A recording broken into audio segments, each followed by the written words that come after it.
What's up guys, I hope you are doing well. I am Veer, welcome to Stellar family. तो कैसे हो दोस्तों, मैं आशा करता हूँ शानदार तरीके से आप लोग अपनी लाइफ को एंजॉय कर रहे हो, अपनी सेहत, फैमिली और पढ़ाई का ध्यान काफी अच्छे से रख रहे हो। तो आइए नए वीक की स्टार्ट करते हैं एक नए जोश के साथ में। और जोश इतना हाई होना चाहिए कि पूरे वीक ये बरकरार रहना चाहिए, ताकि जिस भी काम को आप लोग करो एनर्जी के साथ में अच्छे से उस काम को आप लोग कर पाओ।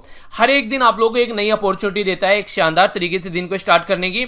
और इसी के साथ में जो भी गलतियां लास्ट आप लोगों ने डे में की है, या फिर कुछ ऐसी चीजें जो आप लोग इस ईयर में करना चाहते हो, तो एक तरीके से जो आज की डेट है आप लोग उसको अपना न्यू ईयर मानकर फिर से एक नई स्टार्ट कर सकते हो। ये नहीं कि 1 तारीख को ही स्टार्ट होगी। हर एक नया वीक, हर एक नया दिन आप लोग एक नई अपॉर्चुनिटी देता है एक नया काम स्टार्ट करने के लिए, एक नए जोश से भरने के लिए। और ये तभी हो पाएगा जब आप लोग अपने गोल पर फोकस देकर रखेंगे कि हाँ ये हम लोग को करना है, और उसके लिए आप लोग प्रॉपर प्लान बनाकर चलेंगे। यहां पर जो ये कोटेशन बोली गई है, ये थोड़ा सा दूसरा एंगल दिखाने की कोशिश कर रही है। यहां पर बोला जा रहा है कि देखिए, कई सारे लोग आप लोगों ने देखा होगा कि बाहर से बड़े स्टिक रहते हैं, एकदम बिल्कुल अपने रूल और रेगुलेशन फॉलो करते हैं, पर लेकिन जब अंदर से उनके पास में जाकर उनको करीब से आप लोग समझेंगे तो वो बिल्कुल बच्चे जैसे होते हैं। तो उसी के बारे में बात की जा रही है कि पाइनएप्पल की तरीके से रहो। देखिए, सिर पर मुकुट भी है, इसी के साथ में बाहर से एक तरीके से आप लोग को देखने को मिलेगा बहुत टाइट भी है, पर लेकिन जब इसको अंदर से आप लोग खाओगे तो बड़ा ही स्वीट लगेगा, ये मीठा लगेगा। ठीक है, मीठा बोलो या फिर खट्टा मीठा बोलो आप लोग।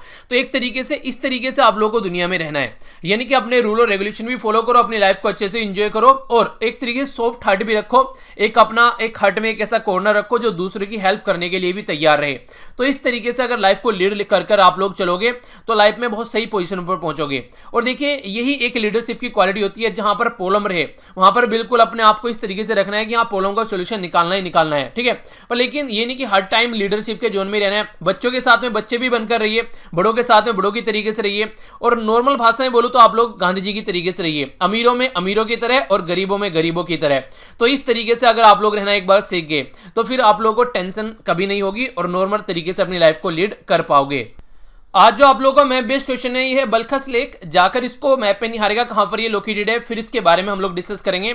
बाकी काफी कुछ शानदार डिस्कस करने के लिए आज के द हिंदू न्यूज़पेपर में।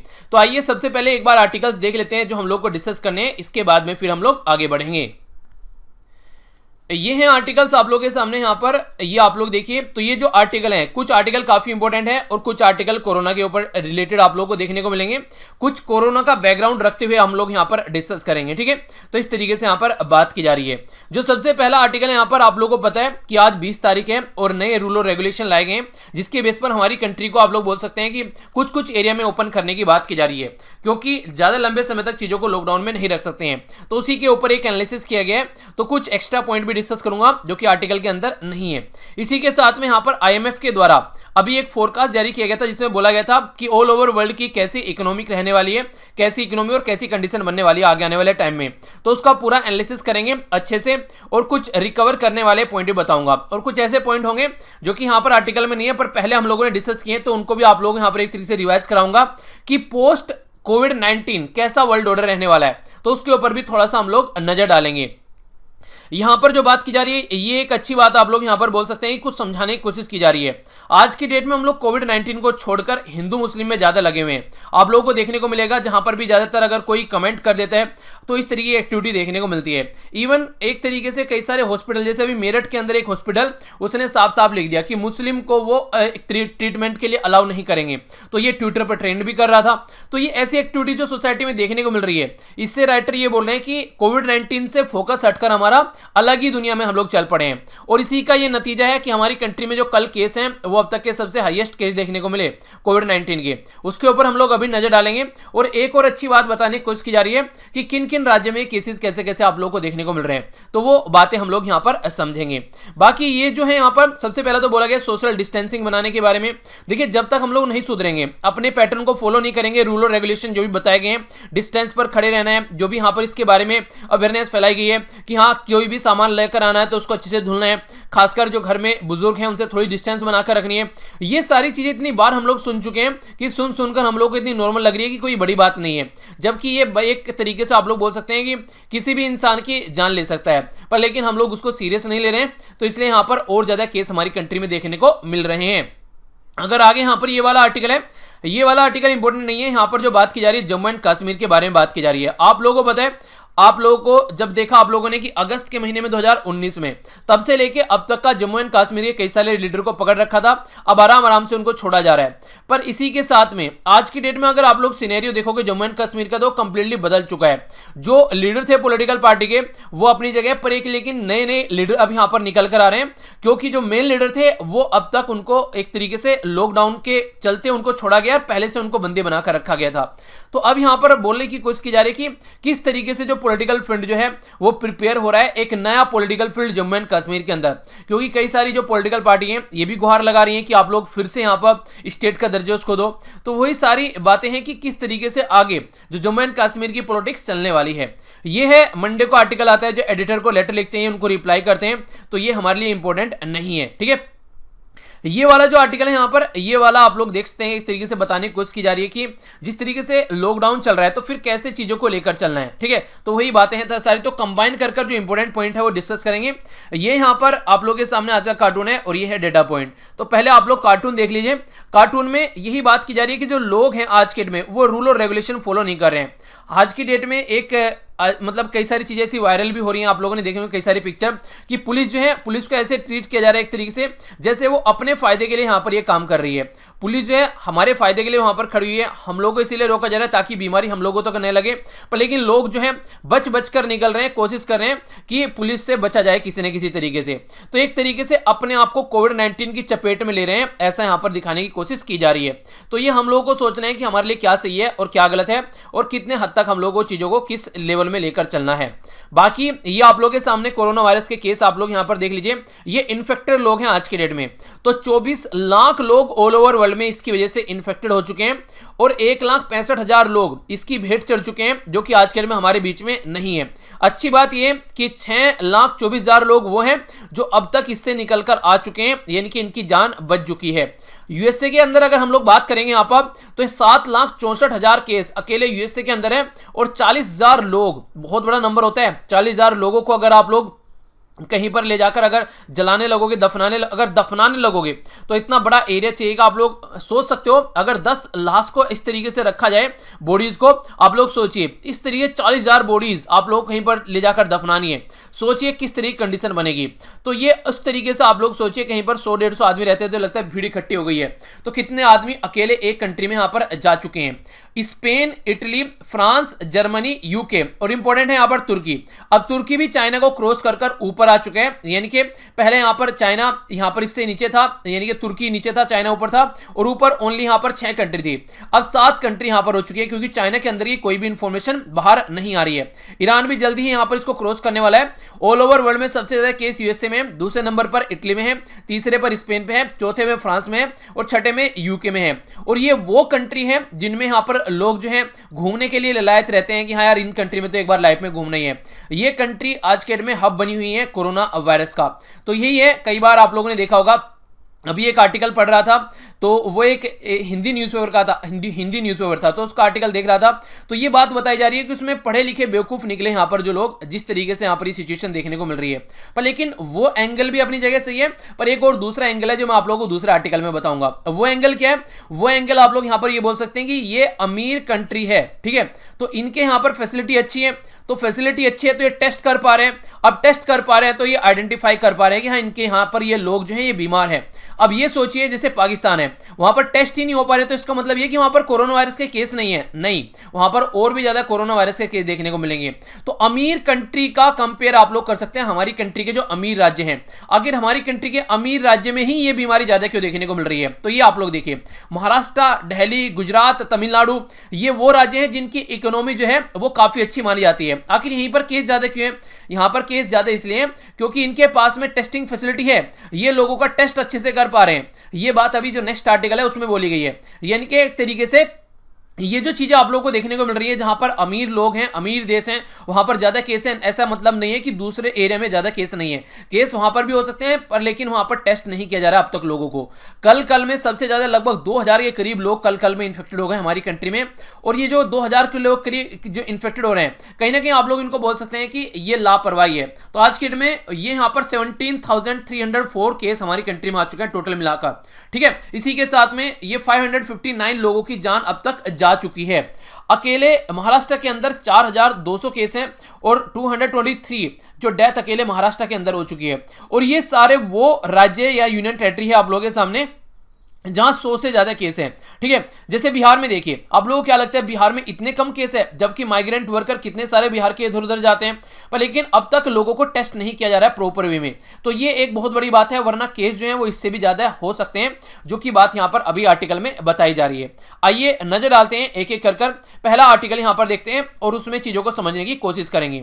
देखते हैं यहां पर क्या बात की जा रही है। सबसे पहले तो आप लोग ये देखिए कि जिस तरीके से जो इन्फेक्शन है, यहां पर अभी थोड़ा सा फोकस देने की बात की जा रही है कि अगर आप लोग चाहते हैं प्रॉब्लम का सॉल्यूशन निकालना, तो उन एरिया पर फोकस देकर चलो जहां पर इंफेक्शन काफी ज्यादा देखने को मिल रहा है।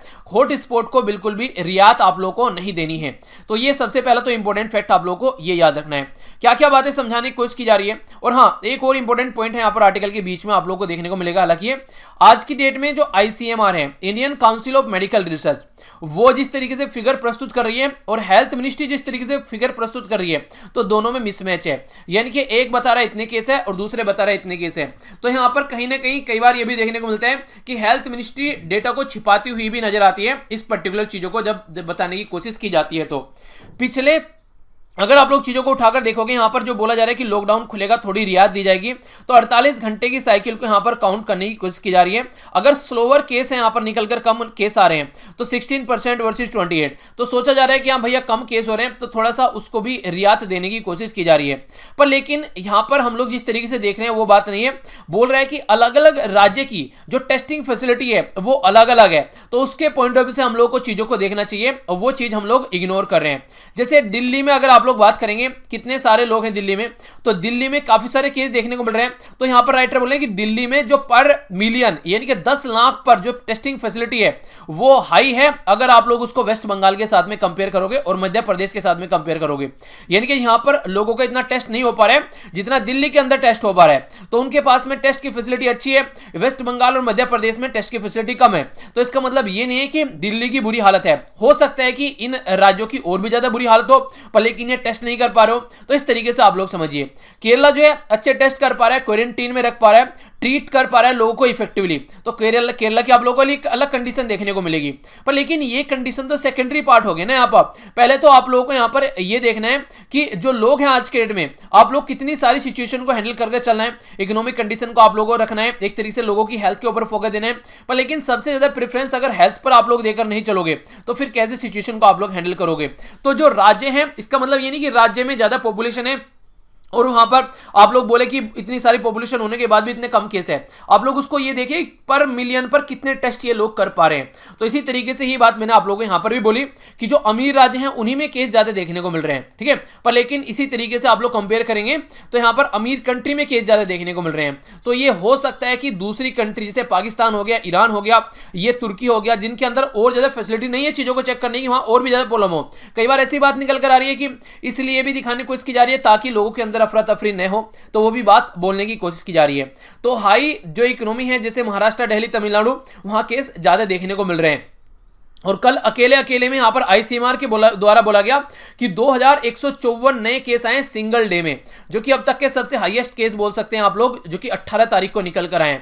तो ये जो सिचुएशन यहां पर चल रही है, कहीं ना कहीं कोई ना कोई तो गलती हो रही है कि इस टाइम पर आकर जब लॉकडाउन एक जा चुका है, सेकंड लॉकडाउन चल रहा है, तब ये सिचुएशन यहां पर नजर आ रही है। तो इस टाइम पर कितने ज्यादा सीरियस होकर आप लोग चीजों को ले रहे हैं। कहीं ये भी बात की जा रही है कि सेंटर और स्टेट जो है वो एक तरीके से लोगों का डिस्ट्रेस कम करने की कोशिश कर रहे हैं, ठीक है। तो इस तरीके से भी यहां पर बोला जा रहा है, इसका मतलब यह कि केस हो सकता है कि और भी ज्यादा हो, पर लेकिन उनको दिखाया न जा रहा हो। तो लॉकडाउन जो है इस तरीके से अगर आप लोग लेकर चलोगे कि आप लोगों को जो फ्लैट कर्व यहां पर करना है कि लॉकडाउन में जो केस है उनको कम करना है, तो ये थोड़ी ना तरीका होता है कि केस को आप लोग छिपा कर चलो। जो इन्फेक्शन है उनको आप लोग ढंग से चेक करो, क्वारंटीन में रखो, उनका इलाज करवाओ, टेस्टिंग अच्छी होनी चाहिए, कंटेनमेंट होना चाहिए, ट्रीटमेंट होना चाहिए प्रॉपर वे में, और लोगों का डिस्टेंस भी दूर करना है। आप लोगों को याद होगा न्यूज एनालिसिस वाली वीडियो में मैंने एक आर्टिकल डिस्कस किया था, उसमें यह बोला गया था कि जो पोस्ट कोविड-19 जो पेशेंट यहां पर जैसे अभी आप लोगों को दिखाया मैंने, ऑल ओवर वर्ल्ड में 6,24,000 लोग जो है वो रिकवर कर चुके हैं। पर लेकिन क्या वो रियली में रिकवर कर चुके हैं?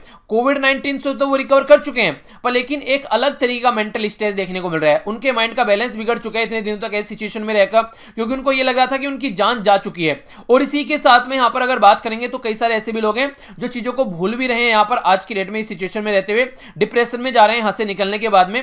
तो कई सारी और भी कंडीशन यहाँ पर देखने को मिल रही है। तो यहाँ पर एक तरीके से सोसाइटी में लोग उनसे डिस्टेंस बना रहे हैं कि ये तो अभी वहां से निकल कर आए, हो सकता है हमको भी हो जाए, तो लोग भी उनको बाइकआउट कर रहे हैं। तो ऐसी भी सिचुएशन निकल कर आ रही है।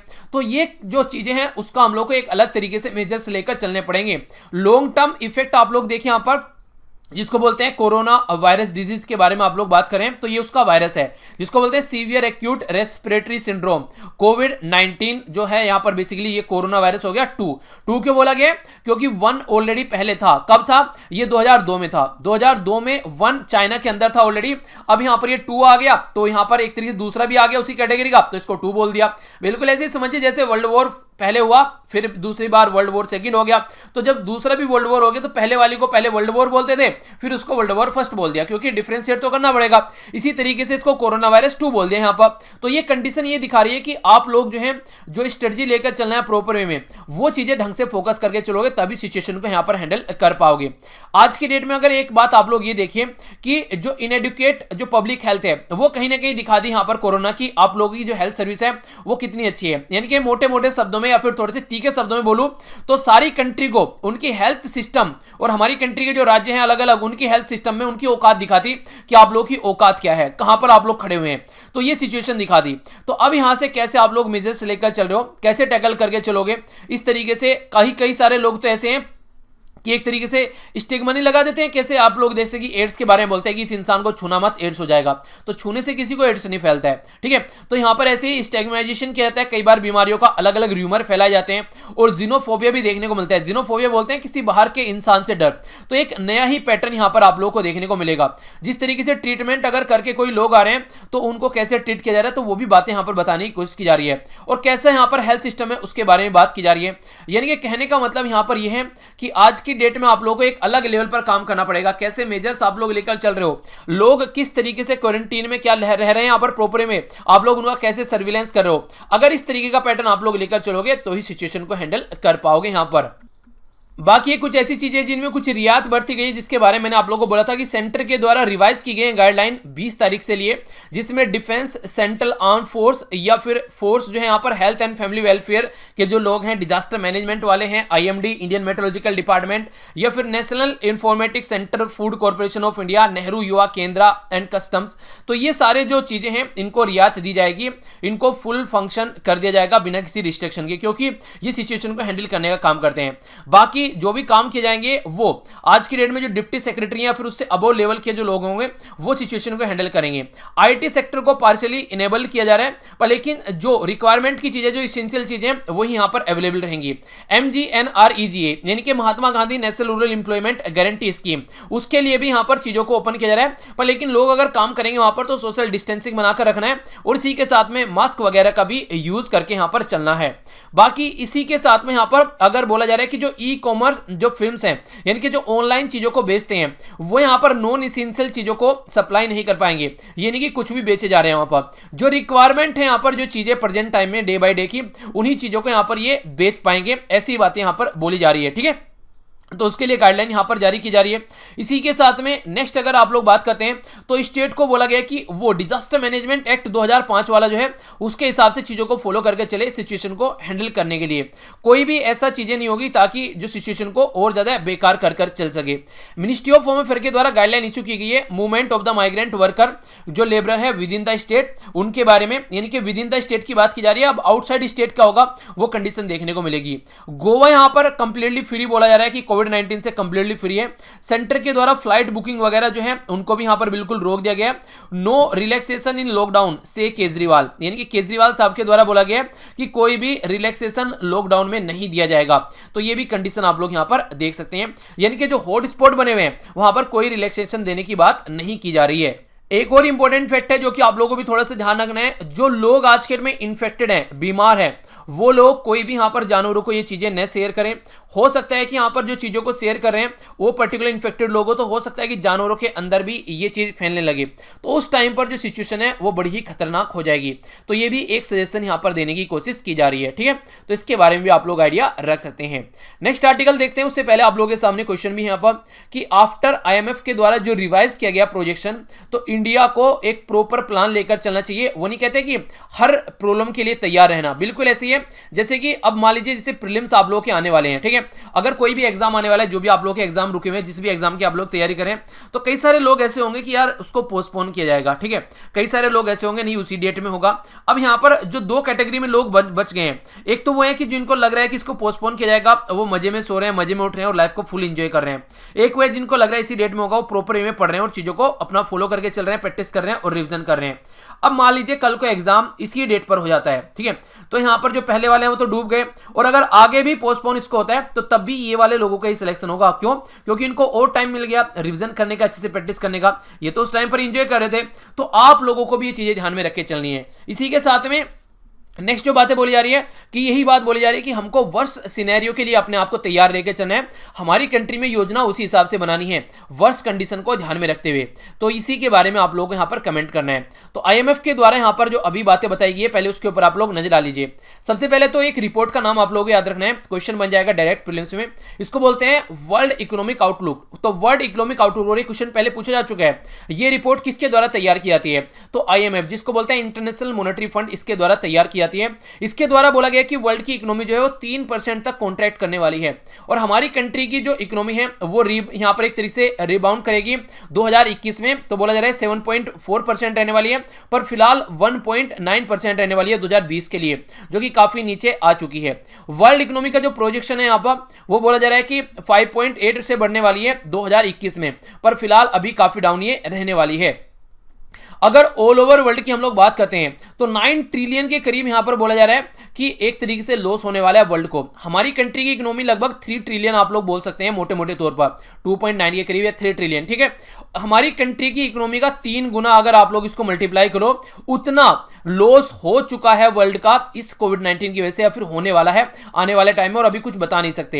यानी कि जापान और जर्मनी की इकोनॉमी को अगर कंबाइन कर दे तो इतना लॉस यहां पर हो रहा है अकॉर्डिंग टू यहां पर आईएमएफ, जो कि कोविड-19 की वजह से चीजें फैल रही हैं। और अभी भी अनसर्टेनिटी है, जैसी सिचुएशन बनी हुई है, केस बढ़ रहे हैं, अभी कोई कंट्रोल नहीं है, तो और ज्यादा चीजें हो सकती है। तो एक सीवियर इफेक्ट यहां पर देखने को मिल रहा है, जो कि आप लोग किसी भी तरीके से कंपेयर नहीं कर सकते।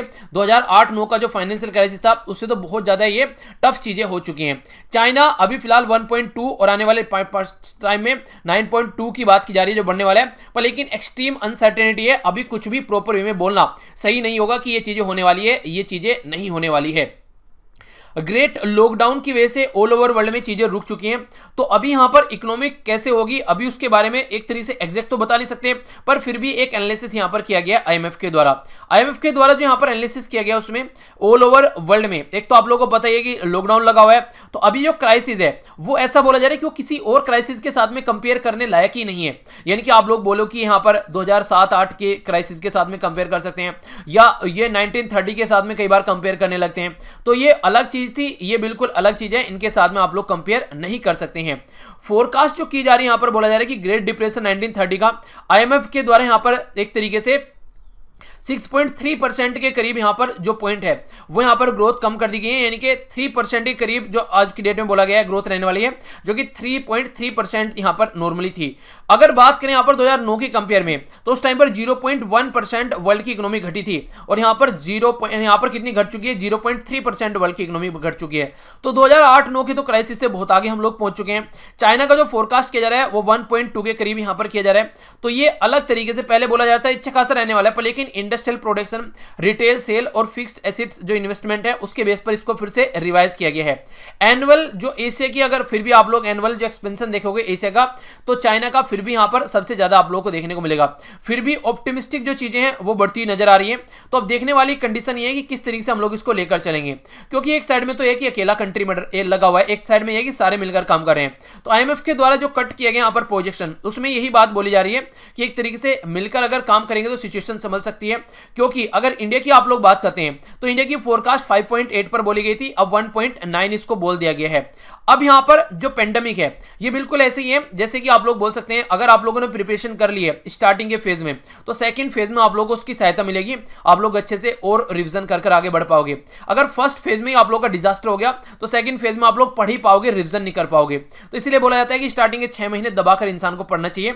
इसी के बारे में यहां पर बात की जा रही है कि इसका इंपैक्ट सेकंड फेज में पड़ने वाला है 2020 के, जो कि एक तरीके से मुरझाई हुई इकोनॉमी आप लोगों को देखने को मिलने वाली है। आईएमएफ के बारे में अगर मैं यहां पर बात करूं तो आईएमएफ के द्वारा जो पॉलिसी सपोर्ट है उसके द्वारा बोला जा रहा है कि अगर पॉलिसी सपोर्ट ढंग से निकल कर आता है ऑल ओवर वर्ल्ड में तो चीजें रीस्टार्ट हो सकती हैं, इकोनॉमी जो है वो रिवाइव हो सकती है। इसी के बारे में बात की जा रही है गीता गोपीनाथ के द्वारा, जो कि फंड चीफ इकोनॉमिस्ट हैं आईएमएफ की, और ये एक इंडियन ओरिजिन की पर्सनैलिटी है। इनके द्वारा बोला गया कि कोऑर्डिनेशन जो आप लोग यहां पर करेंगे तो वो एक तरीके से स्टिमुलस दे सकता है चीजों को, अगर ढंग से लेकर चलेंगे और आप लोग बीमारी को भी कंटेन कर सकते हैं। यानी कि वही बात बोलने की कोशिश की जा रही है कि सब मिलकर काम करें। तो सेंटर को यहां पर हर चीज के लिए तैयार रहना पड़ेगा अगर यहां पर चाहते हैं कि चीजों को आगे लेकर चलना है, यानी कि बीमारी को भी कंट्रोल करना है और इकोनॉमी को भी सिचुएशन को हैंडल करना है। थोड़ा सा एक्स्ट्रा इंफॉर्मेशन आप लोगों को बताता हूं, यह है एफआरबीएम के बारे में। एफआरबीएम इसको बोलते हैं fiscal responsibility and budget management act. Fiscal यानी कि एक साल के लिए क्या रेस्पॉन्सिबिलिटी आप लोगों की होनी चाहिए। नॉर्मली एक साल की जब हम लोग बात करते हैं तो आमदनी अठन्नी और खर्च रुपये वाली बात नहीं होनी चाहिए, जितना आप लोगों का चादर है उतने ही पैर फैलाने हैं, ये बात आप लोग बोल सकते हैं, और अपने बजट को मैनेज करना है। तो इसके चलते जो 2003 में ये एक्ट आया था इसमें ये बोला गया था कि आप लोगों को फिस्कल मैनेजमेंट करना है और बजट मैनेजमेंट करना है और फिस्कल रेस्पॉन्सिबल बिहेवियर करना है। घर से अगर 10,000 रुपए मिल रहे हैं तो उन्हीं में काम चलाना है, यानी कि 5,000 उधार लेकर और खर्च कर दिए और फिर आप लोग जैसे घर से 10,000 आएंगे 5,000 उधारी में दे दोगे, 5,000 ही बच गए तो किल्लत की जिंदगी बन जाएगी। तो ऐसा नहीं करना है। तो अपना हाथ उसी तरीके से आप लोगों को खोल के रखना है जिस तरीके से आप लोग यहां पर पैसा आप लोगों के हाथ में है, यानी कि ज्यादा पैसा है तो एकदम सारा उड़ा भी दिया, उसको थोड़ा सेव रखो कि कोई इमरजेंसी कंडीशन बने तो उस टाइम पर उसको यूज कर लोगे। और हमेशा अपने आप को एक सेविंग जोन में रखने की कोशिश करो। हमेशा पैसा जो है बर्बाद नहीं करना चाहिए, क्या पता कहां पर किस तरीके से जरूरत पड़ जाए, क्योंकि ऐसे सिनेरियो किसने सोचा था कि ऐसी कोई कंडीशन मत है। कई सारे लोग एक्सीडेंट हो जाते हैं, उस टाइम पर बीमारी में पैसे लग जाते हैं काफी ज्यादा, तो बहुत सारी ऐसी चीजें देखने को मिलती है। तो अपने आप को फाइनेंशियली स्टेबल करने की कोशिश जरूर करो। मैं ये नहीं कह रहा हूं कि पैसे के पीछे भागो, मैं ये बोल रहा हूं कि कम से कम इतना रखो कि जरूरत की चीजें आप लोगों के पास में होनी चाहिए।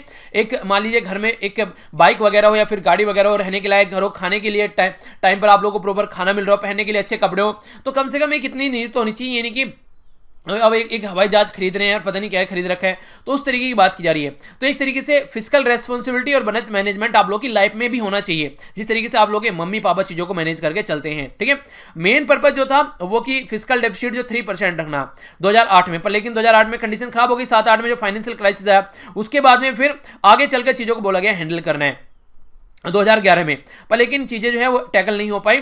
फिर एनके सिंह की अध्यक्षता में एक कमेटी बनाएगी, याद रखना ये वही एनके सिंह है जो आज के दिन में हमारी कंट्री में फाइनेंस कमीशन के चेयरमैन भी हैं, जो कि आर्टिकल 280 के तहत भी आता है। तो इसके बारे में आप लोगों से पूछा जा सकता है, पर लेकिन ये जो रेस्पॉन्सिबिलिटी आप लोगों को रखकर चलनी है, ये रेस्पॉन्सिबिलिटी तभी रखकर चलनी है अगर कोई महामारी नहीं आती है, कोई सुनामी नहीं आती है, कोई बाढ़ नहीं आती है, ऑल ओवर वर्ल्ड में जो इकोनॉमी है वो ठीक ठाक रहती है, तभी आप लोगों को ये चीजें लेकर चलनी है। ठीक है, तो ये इस तरीके से भी समझाया जा रहा है। नेक्स्ट यहां पर आप लोगों को बताना चाहूंगा, ये जो इंपॉर्टेंट पॉइंट है, कई बार आप लोगों ने सुना है कि लोगों को जलाना है या फिर दफनाना है तो कौन सा सही है। तो इसके बारे में भी कई सारी लड़ाई होती हुई नजर आती है। कई सारे लोग ये बोल रहे हैं कि इनको जला क्यों दिया, इनको तो दफनाना था, तो दूसरे रिलीजन के थे। तो ऐसी कई सारी लड़ाई देखने को मिलती है, और खासकर जब से यहाँ पर ये तिबिलगही जमात वाला इशू देखने को मिला है तब से तो ये इशू जो है वो और ज्यादा सामने निकल कर आ रहा है। यानी कि एक कम्युनल रंग देने की भी कोशिश यहाँ पर की जा रही है, और ये मैं नहीं बोल रहा हूं, ये ऑलरेडी वर्ल्ड हेल्थ ऑर्गेनाइजेशन बोल चुका है। वर्ल्ड हेल्थ ऑर्गेनाइजेशन ने ऑलरेडी ऑल ओवर वर्ल्ड में हमारी बेइज्जती की है, बोला है कि इंडिया में कोविड-19 से ज्यादा फोकस रिलीजन की चीजों पर किया जा रहा है। तो ये जो गलत तरीका है यहाँ पर, इस तरीके की चीजें नहीं होनी चाहिए। बीमारी पर फोकस दो, बाकी जो चीजें जब आप लोग बीमारी को कंट्रोल कर लो तब लड़ लेना, तब फोड़ लेना सर, जो भी आप लोग ये कर रहे हैं। तो ये ऑलरेडी ऑल ओवर वर्ल्ड में बोला जा चुका है, और इस पर हंसी भी उड़ाई गई है ऑल ओवर वर्ल्ड की मीडिया के द्वारा इंडिया की, कि इंडिया में ये इशू हमेशा से ही रहते हैं। अगर आप लोग यहां पर बात करें जलाना है दफनाना है, तो आईएमएफ वर्ल्ड हेल्थ ऑर्गेनाइजेशन के द्वारा भी ये बोला गया है कि आप लोग जला भी सकते हैं दफना भी सकते हैं। पर लेकिन यहां पर अभी हमारी कंट्री में मुंबई में एक सिचुएशन निकल कर आई। देखिए ज्यादा लोगों की अगर डेथ हो रही है तो फिर यहां पर अगर दफनाना है तो अलग अलग जगह चाहिए। ऐसा तो है नहीं कि उसी इंसान के ऊपर उसी दूसरे को दफना देंगे, तो एक अलग जगह यहां पर होनी चाहिए। तो उसके चलते यहां पर यह बोला गया अगर किसी पर्टिकुलर एरिया में अगर दफनाने की जगह नहीं है तो आप लोग उसको जला सकते हैं। ठीक है, अगर हम लोग बात करें यहां पर यूनियन हेल्थ मिनिस्ट्री के बारे में, तो उनके द्वारा बोला गया कि आप लोग जला भी सकते हैं और दफना भी सकते हैं, दोनों में कोई रिस्क नहीं है और दोनों में रिस्क भी है। मतलब क्या है, मतलब यहां पर यह कि जब बॉडी को पैक किया जाता है, अगर आप लोग जला रहे हैं तो चलिए जल गया, बॉडी को पैक कराया आप लोग जला रहे हैं, वहां पर उस टाइम पर आप लोगों को इन्फेक्शन हो सकता है, बहुत सारे डॉक्टर्स को नर्स को इन्फेक्शन हो रहा है। इसी के साथ में अगर दफना रहे हैं उस टाइम पर बॉडी को पैक किया गया फिर आप लोगों को इन्फेक्शन हो सकता है। अगर बॉडी को टच नहीं किया जाए, बॉडी को खोला ना जाए, ओपन नहीं किया जाए, तो इन्फेक्शन यहां पर देखने को मिलेगा। हाँ, एक बात आप लोग बोल सकते हैं कि देखिए जलाना एक तरीके से थोड़ा सा आसान माना जाता है अगर आप लोग उसको रिलीजन के साथ में कनेक्ट न करो। जलाने से क्या होता है कि वो वहीं पर ही चीजें खत्म हो गई। अब दफना दिया गया है, अगर कल को कोई उल्टी सीधी हरकतें करे, बॉडी को री ओपन करने लगे, जैसे कि अभी यूएसए के अंदर क्या चीजें अभी देखने को मिल रही थी कि कई सारे लोग जो थे, अगर डिलीवरी बॉय जो आ रहे हैं वो क्या करें, वो पैकेट पर जो एक तरीके से थूक लगा लगा कर लोगों को पैकेट दे रहे हैं। इस तरीके से भी कोरोना फैलाया गया यूएसए के अंदर में। तो अगर कोई इस तरह की बदतमीजी पर आ जाए कि बॉडी को ही निकाल निकाल कर साइड में रखने लगे, कोई ऐसी भी हरकतें करने लगे, तो फिर एक अलग तरीके की चीज आ जाती है। ठीक है, तो यानी कि एक तरीके से वो आप लोग बोल सकते हैं। पर लेकिन अगर चीजें जो है दफनाया जाए प्रॉपर वे में और कोई उसको टच न करे आकर, तो फिर उसमें भी कोई दिक्कत नहीं है। तो दोनों ही तरीके से आप लोग इसको समझ सकते हैं, क्योंकि ये जो बीमारी फैलती है, ये जब तक आप लोग टच नहीं करोगे, छींकोगे नहीं, किसी के ऊपर खांसोगे नहीं, उसके ड्रॉपलेट्स नहीं पड़ेंगे, तब तक ये बीमारी नहीं पहुंचेगी। तो इस तरीके से जब तक लीक नहीं होगा फ्लूइड बॉडी में से, तब तक ये इंफेक्शन नहीं होगा। तो इस तरीके से बहुत सारे जो डॉक्टर हैं, वर्कर हैं, वो दफनाते टाइम जलाते टाइम भी इस बीमारी के शिकार बन चुके हैं। तो दोनों ही चीजें सेफ हैं अगर प्रॉपर वे से हैंडल कर चली जाए तो ऐसा आप लोग यहां पर बोल सकते हैं। तो इसके बारे में याद रखें। और फिर से वही बात बोलूंगा, देखिए लड़ना झगड़ना किसी भी चीज का सॉल्यूशन नहीं है। अगर इस तरीके से सिचुएशन करके चलते रहेंगे तो फिर ये बीमारी जो है वो हमारे सर पर चढ़ जाएगी और हम लोग कोई सॉल्यूशन भी नहीं निकाल पाएंगे। तो रिलीजन की चीजों को साइड में रखकर चलिए। कई सारे लोग जो हैं इसको एक अलग ही तरीका इशू बनाने की कोशिश कर रहे हैं, वो इशू बाद में बना लेना। पहले जान है तो जहान है, इंसान बचेगा तभी तो रिलीजन बचेगा ना। अगर इंसान ही नहीं जिंदा है तो फिर कहां से रिलीजन को चेक कर लोगे। हाँ, ये एक गलत बात है कि यहाँ पर अगर जिस तरीके से इकट्ठे हुए वहां पर लोग और जो चीजें वहां से निकल कर आई वो गलत है। और ऐसा नहीं है कि इसी धर्म के बारे में बात की जाए, कोई भी धर्म का लोग अगर वो चीजें कर रहा है तो वो गलत है, क्योंकि सबसे पहले एक इंसानियत है, इंसान है, उसके बाद में कोई भी रिलीजन है। तो पहले उस चीजों को फोकस देकर हम लोग को चलना है ताकि सिचुएशन को नॉर्मलाइज किया जा सके। फिर लड़ लेना, सर फोड़ लेना, जो भी सुटेबल लगे वो कर लेना, पर पहले जान बचाओ लोगों की, वो बातें यहां पर बोलने की कोशिश की जा रही है। ठीक है, तो इसके बारे में आप लोग आइडिया रख सकते हैं। क्वेश्चन है आप लोगों के सामने, बड़ा ही इंपॉर्टेंट क्वेश्चन है। बात की जा रही है, स्टेटमेंट है आप लोगों के सामने अबाउट स्टेट डिजीज, जो स्टेट डिजास्टर रेस्पॉन्स फंड है उसके बारे में। तो स्टेट डिजास्टर रेस्पॉन्स फंड जो है वो डिजास्टर मैनेजमेंट एक्ट 2005 के अंदर बनाया गया है।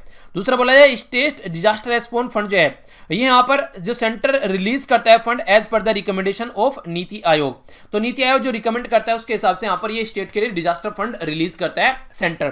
कौन सी स्टेटमेंट करेक्ट है? ए में बोला गया वन ओनली, बी में बोला गया टू ओनली, सी में बोला गया both one and two, D में बोला गया नाइदर वन नो टू। सही आंसर क्या है? A B C F D. तो जो सही आंसर है यहाँ पर वो है ए, फर्स्ट स्टेटमेंट यहाँ पर सही है। तो जो डिजास्टर मैनेजमेंट फंड जो है यहाँ पर ये स्टेट का, वो डिजास्टर मैनेजमेंट एक्ट 2005 के हिसाब से यहाँ पर बनाया गया था। पर लेकिन यहाँ पर नोटिफाइड जो किया जा रहा है, जो यहाँ पर असिस्टेंट प्रोवाइड कराया जाता है, फंड यहाँ पर प्रोवाइड कराया जाता है यहाँ पर, तो ये नीति आयोग की रिकमेंडेशन पर नहीं प्रोवाइड कराया जाता, फाइनेंस कमीशन की रिकमेंडेशन पे ये फंड प्रोवाइड कराया जाता है। और फाइनेंस कमीशन कौन से आर्टिकल में आता है ये तो आप लोगों को याद हो ही जाना चाहिए। कौन से आर्टिकल में आता है जो फंक्शन करता है? तो फाइनेंस कमीशन है, नीति आयोग यहाँ पर नहीं है। तो इसी के चलते कोई ड्रोथ आता है, सुनामी आती है, कोई ओले पड़ जाते हैं, जैसे अभी अब चीजें देखने को मिल रही है, जैसे फसल कट रही है, लैंडस्लाइड, कोई भी ऐसी चीजें अगर निकल कर आती है तो वो सारी चीजें, टिड्डी का अटैक हो गया था उस टाइम पर, तो ये सारी चीजों के बारे में यहाँ पर बात की जा रही है। नेक्स्ट क्वेश्चन है, यहाँ पर बात करें नेशनल गंगा काउंसिल के बारे में। तो इसके बारे में आप लोग जान लीजिए क्या क्या बातें की जा रही है। नेशनल गंगा काउंसिल वो करेंटली हेड की जाती है मिनिस्ट्री ऑफ जल शक्ति के द्वारा। ये क्रिएट की गई under river Ganga rejuvenation protection management authority order 2016 के अंदर इसको क्रिएट किया गया। सही आंसर क्या है? ए में बोला गया वन, बी में बोला गया टू, सी में बोला गया बोथ, डी में बोला गया नाइदर वन नो टू। तो आइए समझ लेते हैं सही आंसर क्या है। सही आंसर है यहाँ पर बी, यानी कि सेकंड स्टेटमेंट से ये फर्स्ट गलत है, क्योंकि प्राइम मिनिस्टर यहाँ पर चेयर करते हैं। नेशनल गंगा काउंसिल के बारे में बात करें तो क्रिएट की गई थी 2016 में, जो यहाँ पर river Ganga rejuvenation protection management authority act order के हिसाब से। ठीक है, जो यहाँ पर जो डिजोल्व डिसोल्व किया गया, national Ganga river basin authority को डिसोल्व किया गया। 5 राज्य नॉर्मली उत्तर प्रदेश, वेस्ट बंगाल, उत्तराखंड, बिहार और झारखंड, तो यहां से होते हुए चीजें आप लोगों को देखने को मिलती हैं। 9 यूनियन मिनिस्ट्री और नीति आयोग के वाइस चेयरमैन यहां पर जो इसके एक तरीके से पार्ट रहते हैं। इसी के साथ में जो ऑब्जेक्टिव है प्रोटेक्ट करने, कैसे गंगा को क्लियर करना, वो सारी बातें आप लोगों को नजर आती है। तो याद रखना इसके बारे में, अभी रिसेंटली इसकी फर्स्ट मीटिंग यहां पर चेयर की गई थी प्राइम मिनिस्टर मोदी जी के द्वारा। तो क्वेश्चन ऐसे बन जाते हैं, ठीक है। तो याद रखना आंसर यहां पर इसका बी हो गया। तो प्राइम मिनिस्टर यहां पर जल शक्ति मिनिस्ट्री के अंडर में नहीं है।